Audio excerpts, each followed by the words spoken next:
Hello everyone, good afternoon. তোমরা সবাই কেমন আছো? আশা করি ভালো আছো। আজকে আমি তোমাদের সঙ্গে শেয়ার করব মটরশুঁটি দিয়ে ঘুগনির একটি রেসিপি।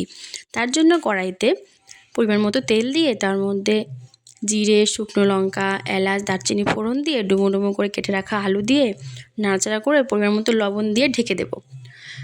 তারপর শুকনো লঙ্কা, জিরে, আদা পরিমাণ মতো দিয়ে পেস্ট করে তার মধ্যে পরিমাণ মতো রসুন, পরিমাণ মতো পেঁয়াজ দিয়ে পেস্ট করে সেই ভাজা আলুগুলোর মধ্যে দিয়ে দেবো। সামান্য পরিমাণে জল দেব, দিয়ে মশলাটাকে ঢেকে ঢেকে ভালো করে কষতে থাকবো।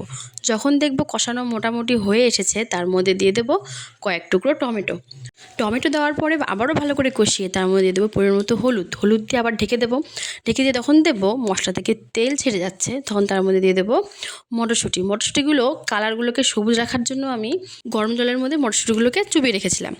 তারপর সেই মটরশুঁটিগুলোকে দিয়ে দেবো। দিয়ে দেওয়ার পরে ভালো করে কষাতে থাকবো, ঢেকে ঢেকে কষাবো, এতে সেদ্ধ হয়ে যায়। কষানোর মাধ্যমে অর্ধেকটা সেদ্ধ হয়। কষাতে কষাতে তার মধ্যে দিয়ে দেবো ফুটন্ত গরম জল। যে কোনো রান্নাতে যদি গরম জল দাও অবশ্যই রান্নার টেস্টটা বেশি হবে। পরিমাণ মতো লবণ দিয়ে ঝোলটাকে ফুটতে দেবো। তারপর সেটাকে ঢেকে দেবো। ঢেকে দেওয়ার পর সাইডে আমি কয়েকটা রুটি ভেজে নেব।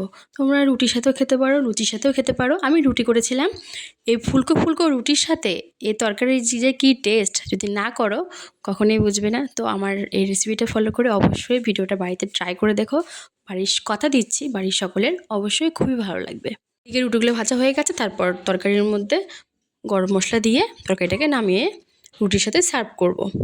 ভিডিওটি ভালো লাগলে ফেসবুক থেকে দেখলে অবশ্যই ফলো করে দিও, আর ইউটিউব থেকে দেখলে অবশ্যই চ্যানেলটি সাবস্ক্রাইব করে দিও আমার নতুন নতুন আরও সুন্দর সুন্দর রেসিপির ভিডিও পাওয়ার জন্য।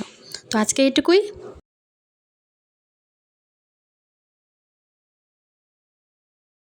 আবার দেখা হবে নতুন কোনো রান্নার ভিডিও নিয়ে। তো সকলে ভালো থেকো ও সুস্থ থেকো।